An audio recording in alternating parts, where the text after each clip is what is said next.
They burst through the airlock expecting to find 12 tiny corpses. Instead, they found something that would shatter everything they thought they knew about humans. A lone salvager sat motionless in his chair, covered in scratches and sweat, with all 12 of their bobbies sleeping peacefully on his chest.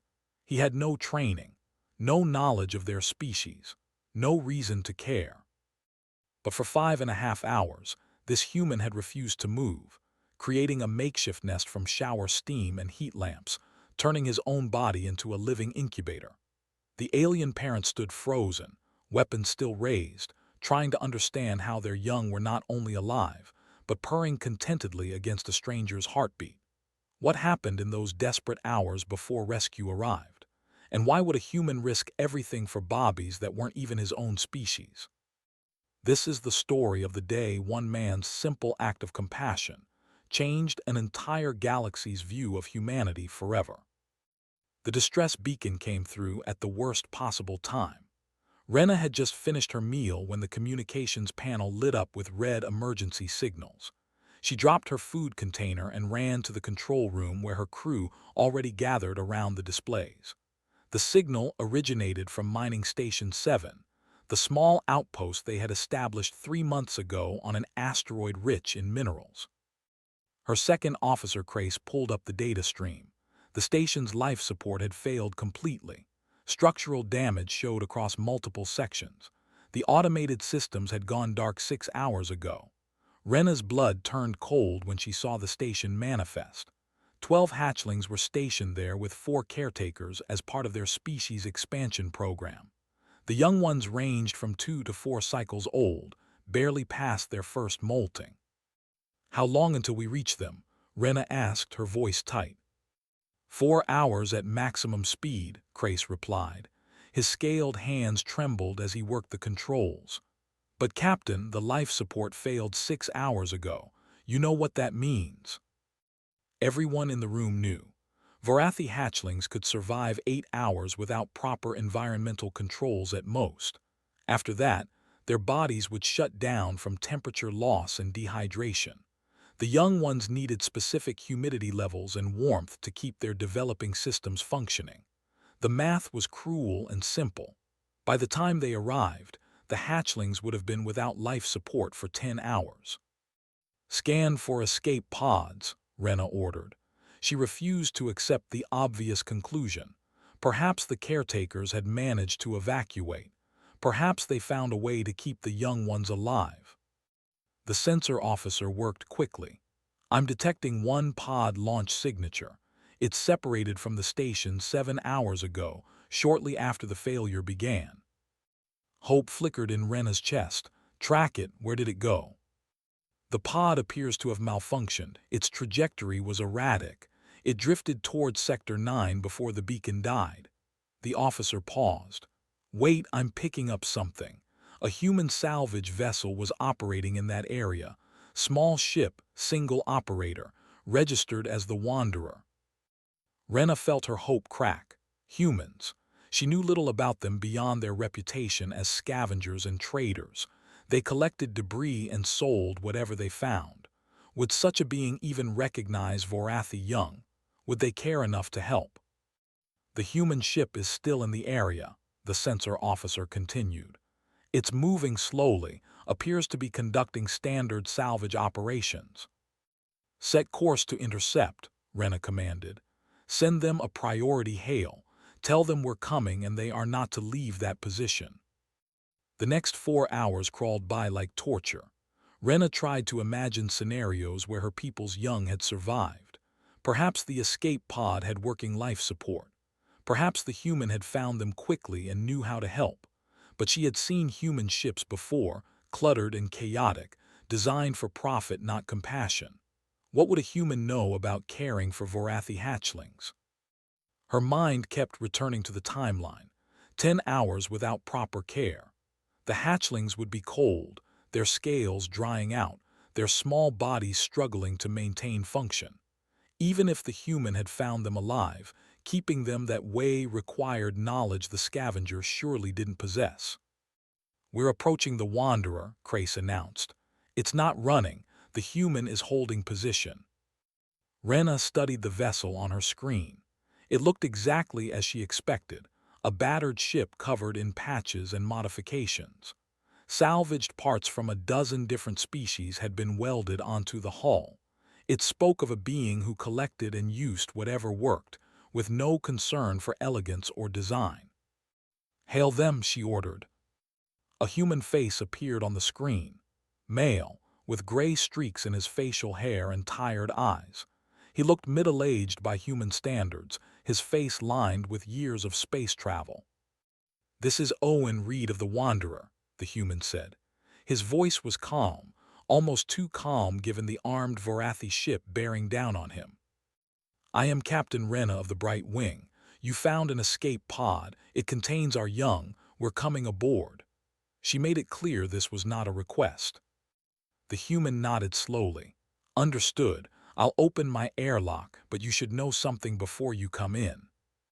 "What?" Rena demanded. "You'll want to be quiet when you enter my living quarters." Owen's expression was unreadable. "They just fell asleep about an hour ago." The transmission ended before Rena could respond. They just fell asleep. The words made no sense. Her crew looked at her with confused expressions. What did the human mean? Were the hatchlings alive? How was that possible? "Prepare a boarding team," Rena ordered. "Medical officer, full emergency kit. Security, stay armed but hold fire unless I give the order." The ships connected with a heavy clang. Rena led her team through the airlock into the Wanderer. The interior matched the exterior, cluttered but organized in its own way. Equipment hung from walls, salvaged items filled storage nets, repair projects sat half-finished on workbenches. The air smelled of metal, oil, and something else she couldn't identify. Owen stood waiting for them near a closed door. Up close, he looked exhausted. His clothes were rumpled and damp with sweat. He held up one hand in a gesture Rena recognized as a request for silence. "They're in here," he whispered, pointing at the door. "Please be quiet. It took forever to get them settled." Rena's weapon stayed raised. She had no idea what waited behind that door. Her medical officer stood ready with scanning equipment. Her security team flanked her on both sides. "Open it," she commanded quietly. Owen reached for the door control and pressed it. The panel slid open with a soft hiss. The sight inside the room made Rena forget how to breathe. Owen sat reclined in a worn chair, his shirt hanging open. 12 small bodies covered him completely. Hatchlings curled on his chest, their scales rising and falling with steady breaths. 2 more nestled against his sides, their small heads tucked under his arms. One had draped itself across his shoulder, tiny claws gripping his shirt fabric. Another slept with its snout pressed against his neck. Every single one of them was alive. The room itself had been transformed. Steam rose from containers placed in every corner. Heat lamps pointed at the chair from multiple angles, their orange glow filling the space with warmth. Wet towels hung from hooks, dripping moisture into the air. The humidity made Rena's scales tingle. The temperature felt close to hatching den conditions. Somehow, this human had recreated the environment her young needed to survive. Dr. Sala pushed forward with her medical scanner. She worked quietly, taking readings from a distance. Her eyes widened as data filled her screen. "Captain, the vital signs are strong. All of them. Heart rates normal, hydration levels good, body temperature optimal. This is better than I expected after what they went through." Owen remained perfectly still in his chair. Only his eyes moved, tracking the Vorathi crew as they spread through the room. He spoke in a whisper so soft Rena barely heard him. "They started settling about an hour ago. Before that, they cried for 5 straight hours. I didn't want to move and wake them up." Rena holstered her weapon. Her hands shook as she tried to process what she was seeing. "How did you know what to do? Vorathi biology is not common knowledge. Our young require specific care." "I didn't know," Owen admitted. His voice carried bone-deep exhaustion. "I found the pod drifting about 7 hours ago, heard them crying through the hull. The pod systems were dying, life support was nearly gone. I manually opened the hatch and they just poured out, all of them crying and cold. He shifted slightly, careful not to disturb the hatchlings. One made a small sound and he froze until it settled again. I've seen Earth reptiles before, documentaries about desert species and their young. Figured your kids might need similar things. Heat and humidity seemed like a good start. Cray stepped closer, staring at the makeshift environment. You created all this from guesswork. Desperation mostly, Owen said. I rigged my shower to produce steam and sealed the room to trap it. Pointed every heat source I had at this chair. Searched my database for anything about your species. Found some basic trade information that mentioned temperature requirements. The rest was trial and error. Dr. Sala's scanner focused on a hatchling sleeping against Owen's ribs. This one's heartbeat is synchronized with yours. They're using your body heat as a regulation source. Owen nodded carefully. Yeah, I noticed that. When I held them, they calmed down. I think my heartbeat helped too. Steady rhythm, you know. So I just sat down and let them pile on. Figured it couldn't hurt.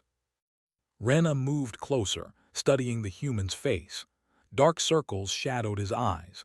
Sweat dripped down his temples despite the fact that he sat motionless. His muscles trembled with fatigue from holding the same position for hours. You've been sitting like this for 5 hours. 5.5 now, Owen confirmed. Didn't want to risk moving them. They seemed comfortable and their crying stopped. That was good enough for me. One of the hatchlings on his chest stirred, making a small whimpering sound. Owen immediately began humming, a low vibration in his chest. The hatchling settled back down, its claws kneading gently against his skin. Rena recognized the behavior. The young one was contentedly nesting, something they only did when they felt completely safe. You're injured, Dr. Sala observed, pointing her scanner at Owen's arms and chest. Multiple small lacerations. Their claws did this when they grabbed onto you. Owen glanced down at the thin scratches covering his skin. They were scared. Didn't even notice honestly. Seemed more important to keep them calm than worry about a few scratches. Rena felt something shift in her chest. She had commanded ships for 20 cycles. She had fought in territorial disputes and negotiated trade agreements. She thought she understood how different species operated. Humans were supposed to be profit-driven, focused on personal gain. Yet here sat one who had spent hours in discomfort, bearing pain, researching desperately, all for young that were not his own species. Why? The question escaped before she could stop it. You could have left them. You could have called for help and maintained distance. Why did you do this? Owen looked at her with those tired human eyes. They were Bobby's crying in a broken pod. What else was I supposed to do? The simplicity of his answer struck her harder than any complex explanation could have. No discussion of interspecies relations or diplomatic benefits. No mention of reward or recognition. Just a fundamental response to beings in need. Crace's voice cracked when he spoke. My daughter is one of these 12. I sent her to the station because I thought it would be safe. I was ready to find her body today. Owen's expression softened. Which one is she? The one on your shoulder, Crace said quietly. She's a fighter, Owen said with a small smile. She was the last one to calm down, kept trying to climb higher like she was looking for the safest spot, finally settled there and hasn't moved since. Crace's scales flushed with emotion. Rena recognized the signs of a Vorathi struggling not to break down. She put a hand on his arm before turning back to Owen. We need to transfer them to our ship, she said. Our medical bay can provide proper care. Of course, Owen agreed. But maybe do it slowly. They're pretty attached right now, don't want to scare them. Dr. Sala stepped forward with her equipment. I'll prepare sedation if needed. No, Rena said firmly. No sedation, we do this gently. This human has earned that much. Owen's grateful look told her she had made the right choice. They would take their time. After what he had given, they could afford patience. The transfer process began with careful planning. Dr. Sala examined each hatchling from a distance, while Owen provided detailed observations about their individual behaviors. He spoke quietly, his voice barely above a whisper to avoid disturbing them. "The small one near my left ribs likes firm pressure," Owen explained. "She kept squirming until I held her tighter. The one by my right arm prefers loose contact, gets agitated if you grip too much. That big guy on my chest needs to hear heartbeat sounds. He settles right down when his head is over my heart." Rena listened with growing amazement. This human had spent 5 hours learning the preferences of 12 frightened hatchlings. He knew them individually despite only meeting them during a crisis.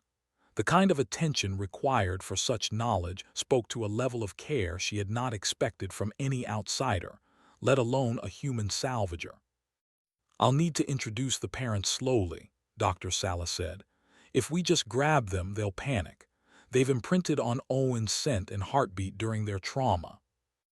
Owen nodded understanding. "What if the parents come close first? Let the kids smell them while I'm still here. Might make the transition easier." "That could work," Dr. Sala agreed. She turned to Rena. "We should bring in the adult Vorathi who were waiting on our ship. Let them approach gradually." Rena activated her communication device. Within minutes, 4 adult Vorathi entered the room. Their scales were pale with stress, their movements jerky with contained emotion. These were the caretakers who had launched the escape pod, who had survived the station disaster but lost track of their charges. They had spent hours believing the worst. Crace immediately moved toward Owen's chair, his eyes locked on his daughter. Tears leaked from the corners of his eyes, a rare display for Vorathi. "Myra," he breathed her name like a prayer. "She's okay," Owen assured him softly. "Brave kid, very determined." The other caretakers spread out, identifying their assigned hatchlings. Relief and gratitude radiated from them in waves. One female named Vora collapsed to her knees, overcome by the sight of 3 hatchlings she had thought dead. "We need to move slowly," Dr. Sala instructed the adults. "Approach from the side, let them smell you, don't make sudden movements." Crace extended his hand toward Myra, who still slept on Owen's shoulder. His claws were retracted fully, his movements careful and controlled. He brought his hand close enough for his scent to reach her. The hatchling's nostrils flared as she processed the familiar smell even in sleep. "Talk to her," Owen suggested. "Let her hear your voice." "Myra, little flame," Crace whispered using the Vorathi endearment for beloved children. "Papa is here now." Myra's eyes opened slowly. She saw Crace and made a small questioning chirp. Her claws tightened on Owen's shirt, uncertain. "It's okay," Owen said gently. "Your papa came to get you. He's been very worried." Crace reached out further, touching Myra's head with one finger. She leaned into the touch, recognizing him fully now, but she didn't release Owen. "She's scared to let go," Crace observed. "She thinks you'll leave." Owen met the hatchling's eyes. "I'm not going anywhere yet, little one. Your papa can hold you while I'm right here. See, we're all together." Slowly, carefully, Crace lifted Myra from Owen's shoulder. She chirped in distress, but Owen kept one hand on her back, maintaining contact.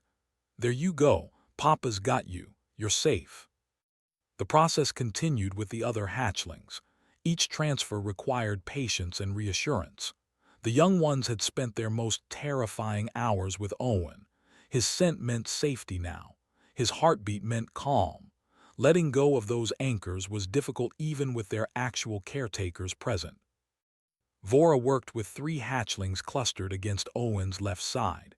She spoke in soothing tones, offering familiar scents and sounds. One by one, the young ones accepted the transition, though they kept looking back at Owen as if to confirm he was still there. "You did something remarkable," Vora said to Owen as she cradled a hatchling against her chest. "They trust you completely. That level of bonding usually takes weeks." "Trauma creates strong connections," Owen replied. "They needed someone and I was there, simple as that."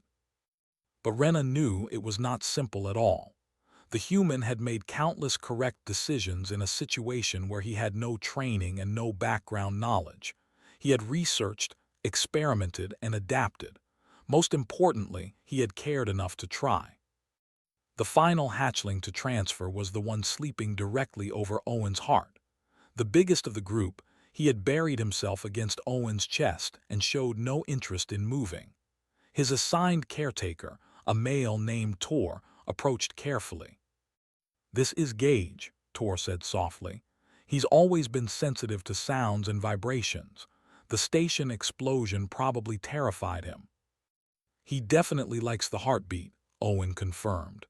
"Every time I breathed differently, he'd shift to get his head back over my heart. Smart kid.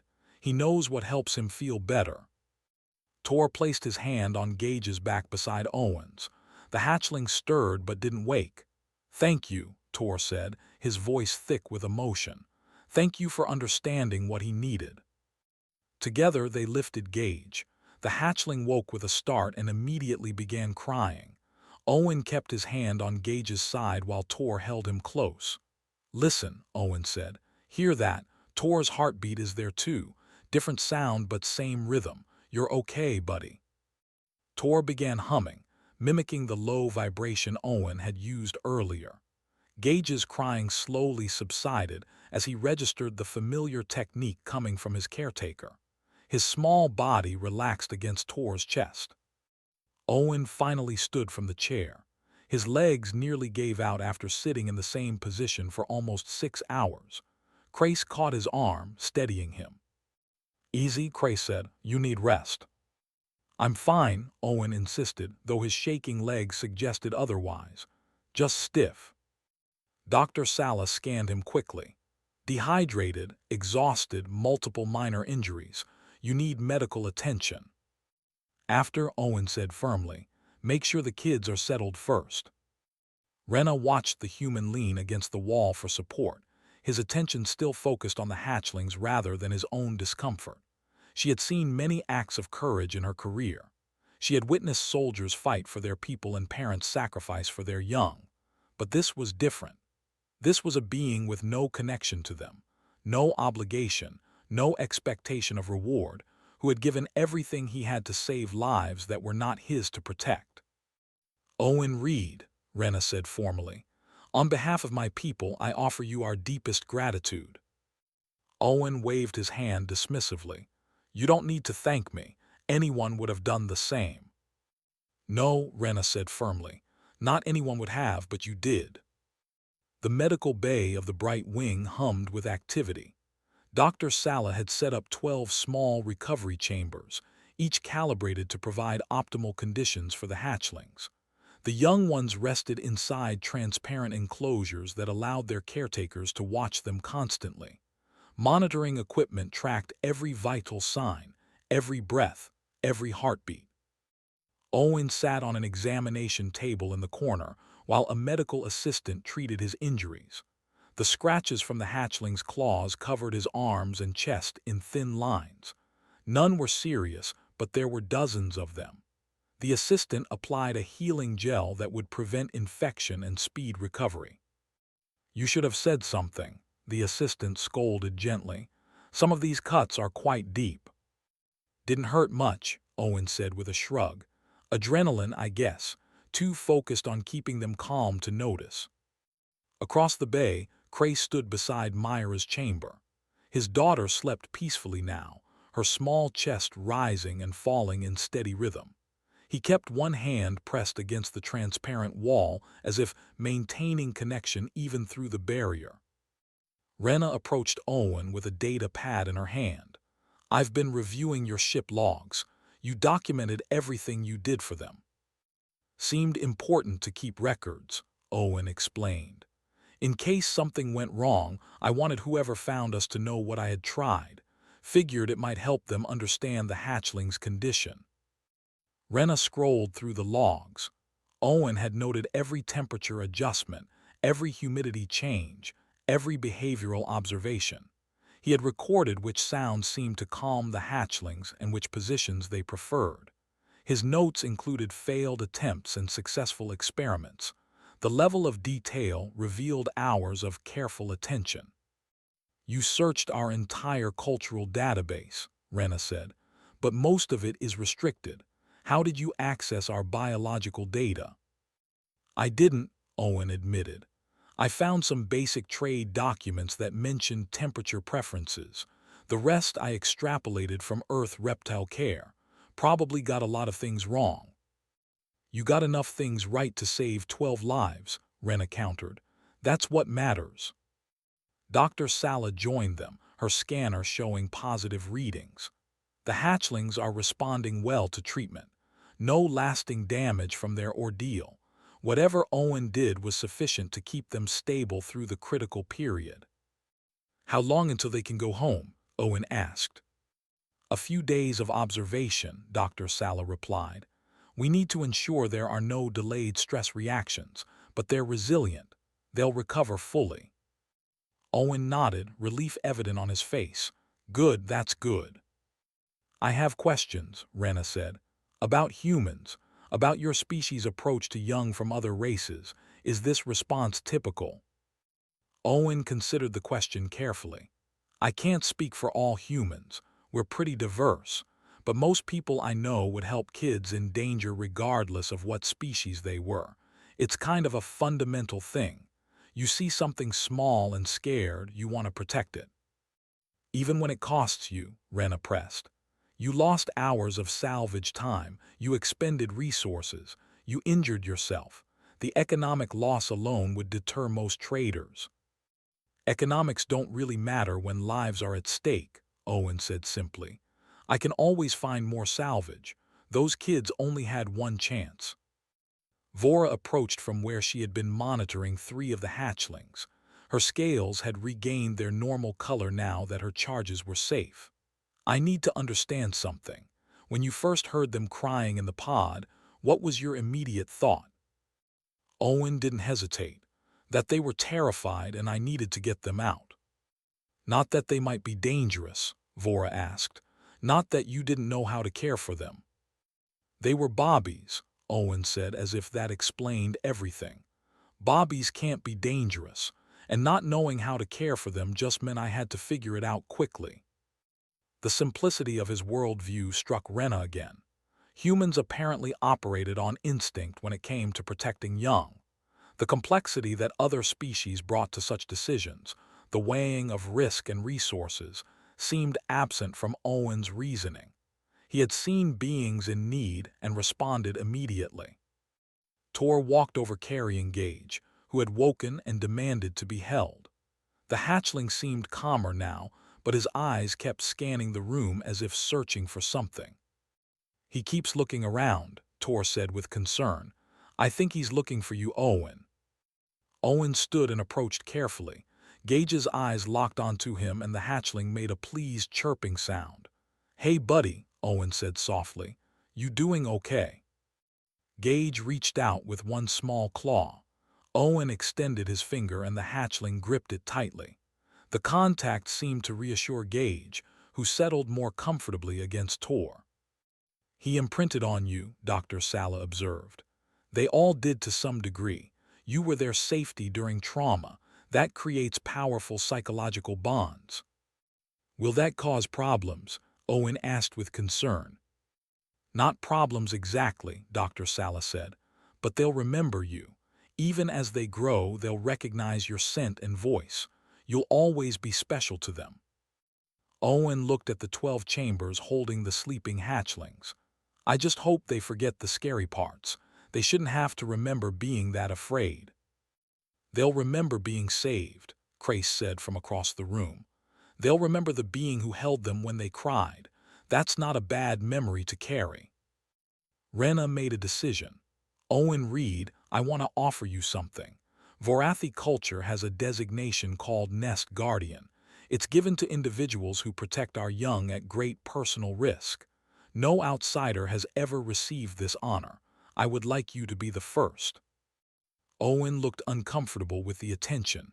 "I don't need honors. I'm just glad they're okay." "It's not about what you need," Rena said. "It's about what you've earned. and what it means for your future.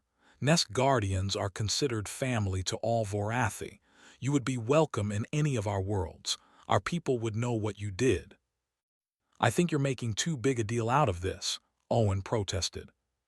12 families would disagree, Crace said firmly. 12 sets of parents who thought they lost their children. You gave them back. That deserves recognition. Owen ran his hand through his hair, clearly overwhelmed. "I don't know what to say." "Say yes," Vora encouraged. "Let us honor you properly." Owen looked at the hatchlings again. Gage still gripped his finger tightly, unwilling to let go. Myra watched him through her chamber wall with bright eyes. The others showed similar awareness of his presence, tracking his movements even in their rest. "Okay," Owen finally agreed. "If it's important to you, then okay." Rena felt satisfaction settle in her chest. This human had changed everything she thought she knew about his species. She would make sure every Vorathi knew his story. The salvager who stopped his work to save 12 lives. The being who cared more about frightened children than profit or convenience. "Thank you," Rena said sincerely, "for everything you've done for who you are." Owen just nodded, his attention already back on Gage, who had started to drift off to sleep while still holding Owen's finger. 3 days passed aboard the Bright Wing. The hatchlings recovered quickly under Dr. Sala's care, their natural resilience combining with proper medical attention to erase most signs of their ordeal. They played in supervised groups, their energy returning as the trauma faded. Owen visited the medical bay regularly, unable to stay away for long despite his own need for rest.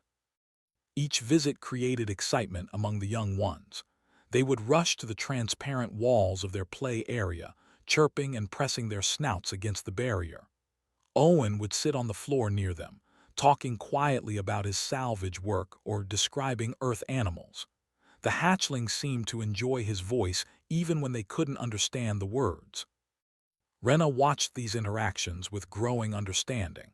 The bond between Owen and the 12 young Vorathi was real and deep. She had initially planned to send Owen on his way with gratitude and compensation. Now she realized that would be a mistake. These relationships needed acknowledgement and support. She found Owen in the observation lounge late one evening. He sat near the viewport, watching stars drift past. The salvager looked better than when he had first boarded. The scratches on his arms were healing well, and proper sleep had erased the exhaustion from his face. "Can't sleep?" Rena asked as she sat beside him. "Different bed," Owen said with a slight smile. "My ship isn't much, but I'm used to it. This place is too quiet, too clean." "We could return you to your vessel," Rena offered. "You're not a prisoner here." "I know," Owen said, "but I wanted to make sure the kids were really okay before I left. Couple more days and I'll get back to work." Rena studied him carefully. "What will you tell people about this? When other humans ask about the 3 days you spent on a Vorathi ship?" Owen shrugged. "Probably won't mention it much, not exactly relevant to salvage work." "You don't think saving 12 lives is worth talking about?" "It's worth doing," Owen corrected. "Talking about it feels like bragging. I just did what needed doing." Rena made a decision. "I'm going to tell people. I'm going to make sure every Vorathi knows your name and what you did. I want our species to understand what humans are capable of." Owen looked uncomfortable. "That seems like a lot. I'm just one person, doesn't represent all humans." "Perhaps not," Rena agreed. "But you represent what humans can be. That matters. My people have limited contact with yours. Most of what we know comes from trade negotiations and business transactions. We see humans as profit-focused individuals who operate alone. You've shown us something different." "There are plenty of humans who would have done the same thing," Owen insisted.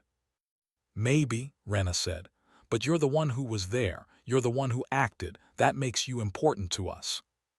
Crace entered the lounge carrying Myra.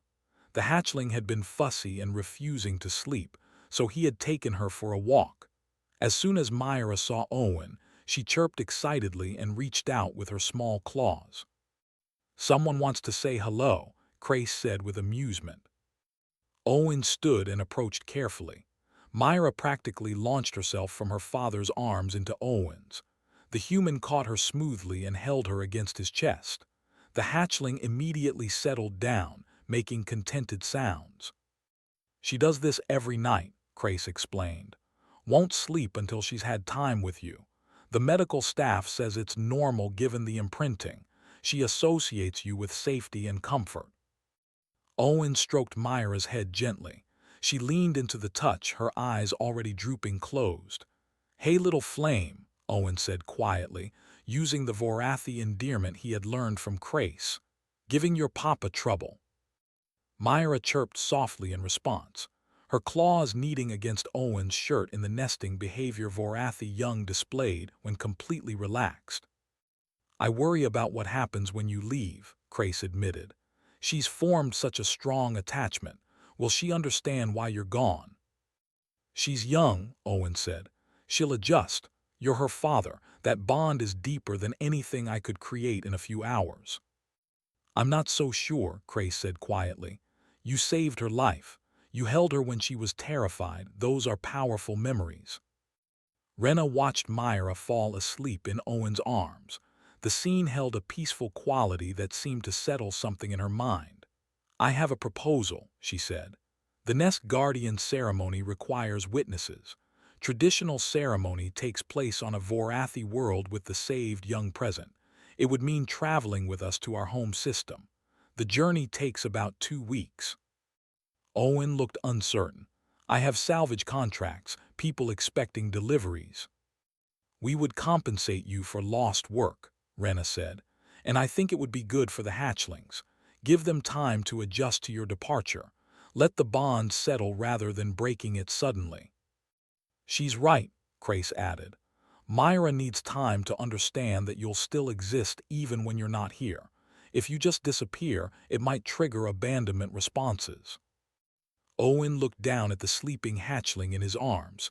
"I don't want to hurt them." "Then come with us," Rena said. 2 weeks. Let them get used to you being around but not constantly present. Let them learn that you leave and come back. It will make the final separation easier." 2 weeks, Owen repeated slowly. "My ship can't travel that far. It's designed for short-range salvage work." "We'll tow the Wanderer," Rena offered. "Keep it attached to our hull. You'll have access to it whenever you want. Consider it a vacation from salvage work." Owen smiled at that. "Not sure I know how to vacation." "Then it's time to learn," Crace said. "Besides, the hatchlings would love having you around for 2 weeks. They could show you proper Vorathi gratitude." "Which involves what exactly?" Owen asked with suspicion. "Mostly following you everywhere and demanding attention," Crace admitted with a laugh. "They're very good at being adorable and very persistent." Owen looked at Myra, then at Rena and Crace. His resistance was clearly weakening. "You're sure this would help them?" "I'm certain," Rena said. "And it would help us too. Give our people time to prepare for your arrival. The ceremony will be significant. First human nest guardian. It deserves proper recognition." "Fine," Owen finally agreed. 2 weeks, but I'm not making any speeches or doing anything fancy. I'm just a salvager." "You're more than that," Rena said firmly. "You just haven't realized it yet." Myra stirred in Owen's arms, making a sleepy sound. Owen adjusted his hold carefully, making sure she stayed comfortable. The gesture was automatic, the kind of thing that came from genuine care rather than conscious thought. Rena knew she was making the right decision. This human needed to see what his actions meant to her people. He needed to understand that kindness had value beyond immediate results. 2 weeks would give her time to show him exactly how much 12 saved lives mattered to the Vorathi. And perhaps, she thought, it would open the door to better relations between their species. If one human could show such compassion, perhaps there were others. Perhaps humans were worth knowing better than her people had previously believed. The Vorathi homeworld appeared in the viewport after 2 weeks of travel. Owen had spent the time learning about Vorathi culture and spending hours with the hatchlings. True to Crace's prediction, the young ones had demanded constant attention, following Owen around the ship whenever they were allowed out of the medical bay. He had become skilled at walking with small bodies clinging to his legs and shoulders. The planet below showed green and blue like Earth, but with purple clouds that created stunning sunset colors. Cities dotted the surface, their architecture flowing and organic rather than the rigid geometry Owen associated with most species construction. Everything seemed designed to blend with nature rather than dominate it. Nervous, Rena asked as she joined him in the observation deck. A little, Owen admitted. Never been the center of attention before. Usually I'm just another salvager doing a job. You'll never be just another anything to us, Rena said. What you did changed how we see humans. The story has already spread through our worlds. People are eager to meet you. The landing process was smooth. The bright wings settled into a designated area near what appeared to be a government complex. Crowds had gathered despite the early hour. Owen could see hundreds of Vorathi waiting, their scales displaying colors he had learned indicated excitement and joy. That's a lot of people, Owen said, his nervousness increasing. They want to show gratitude, Crace explained as he approached with Myra on his shoulder. 12 families means extended families too. Cousins, grandparents, nestmates. You saved their loved ones. They need to express what that means. The hatchlings gathered around Owen, sensing his tension. Gage pressed against his leg while Myra reached down from Crace's shoulder to touch Owen's hair. The others chirped softly, offering comfort in their own way. They know you're worried, Dr. Sala observed. They're trying to help. Owen reached up to stroke Myra's head. I'm okay, little flame, just not used to crowds. The ship's exit ramp lowered and Rena led the way out. Owen followed with the hatchlings clustering around him. As soon as the Vorathi crowd saw the young ones alive and healthy, a sound rose up that Owen could only describe as collective relief. It rolled through the gathered people like a wave, a mixture of joy and gratitude that needed no translation. An elderly Vorathi female stepped forward from the crowd. Her scales showed the pale color of great age, but her eyes were sharp and clear. I am Elder Shara, she announced in a voice that carried authority. I speak for the council in welcoming Owen Reed, first human to receive the title of Nest Guardian. Owen nodded respectfully, remembering the greeting customs Rena had taught him during the journey. Thank you for the welcome, Elder. You have given us back our future, Shara continued. These 12 young ones represent bloodlines, families, genetic diversity our species needs. Their loss would have created ripples through generations. You prevented that loss when you had no obligation to do so. I couldn't leave them, Owen said simply. They needed help. Shara's scales shifted to a warm gold color that Owen had learned indicated approval and respect. Exactly so. You acted from instinct to protect young. This is the mark of a being worthy of trust and honor. We name you Nest Guardian not just for what you did, but for who you are. The ceremony itself was simpler than Owen had feared. Shara presented him with a crystalline pendant that glowed with soft internal light. She explained that it marked him as protected by all Vorathi, welcome in any of their worlds, and considered family to their species. The words were formal, but the meaning was clear. Owen had earned a place among them. What happened after the ceremony surprised him more. The families of the 12 hatchlings approached one by one. They brought gifts, told stories, shared their gratitude in personal ways. Myra's grandmother, a fierce-looking female named Tessa, hugged Owen with surprising strength. You held my granddaughter when she was terrified, Tessa said, her voice breaking. You gave her comfort when I could not be there. I will never forget that. Similar scenes played out through the afternoon. Owen met siblings, parents, nestmates, and friends of the 12 young ones he had saved. Each had their own way of expressing thanks. Some brought food, Others offered tools from their trades. Several simply wanted to shake his hand and see the human who had protected their loved ones. The hatchlings stayed close to Owen throughout it all, clearly proud to be associated with him. They would chirp excitedly when someone approached, as if saying, "This is our human who saved us." The behavior made several Vorathi laugh with delight. As evening approached, Rena found Owen sitting on a bench with Gage asleep in his lap and 3 other hatchlings piled around his feet. The human looked exhausted but content. "Overwhelming?" Rena asked. "In a good way," Owen said. "I'm starting to understand why you wanted me to come. This isn't just about me.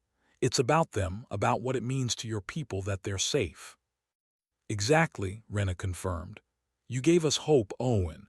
Hope that other species can care about us. Hope that kindness exists beyond our own kind. That's powerful." "I'm just one person, though," Owen said. "One example doesn't prove much." "It proves enough," Rena countered. "It proves the possibility exists.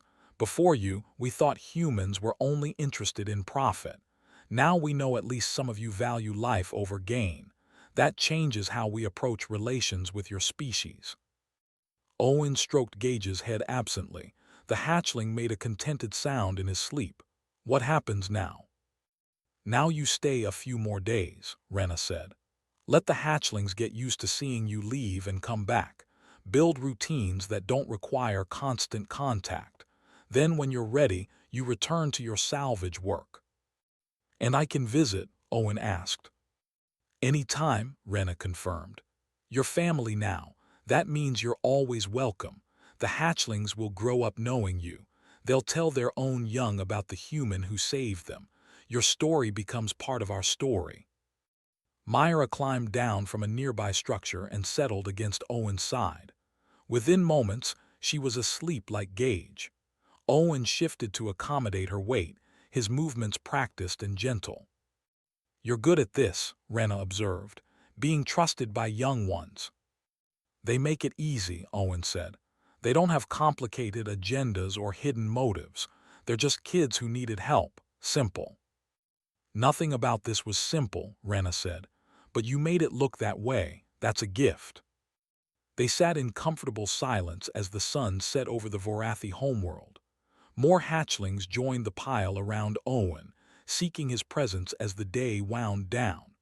Crace and the other caretakers watched from a distance, giving the young ones time with their nest guardian. Owen looked at the sleeping forms surrounding him and felt something settle in his chest. He had spent years alone in space, salvaging debris and avoiding meaningful connections. These 3 weeks had changed something fundamental in him. He had found a purpose beyond profit, a connection beyond solitude. "Thank you," Owen said quietly to Rena. "For what?" she asked. "For letting me be part of this, for showing me what it means to matter to someone." Rena's scales shifted to the warm gold of deep affection. "You always mattered, Owen. You just needed someone to show you." As stars began appearing in the darkening sky, Owen made a silent promise to the sleeping hatchlings around him. He would visit regularly. He would watch them grow.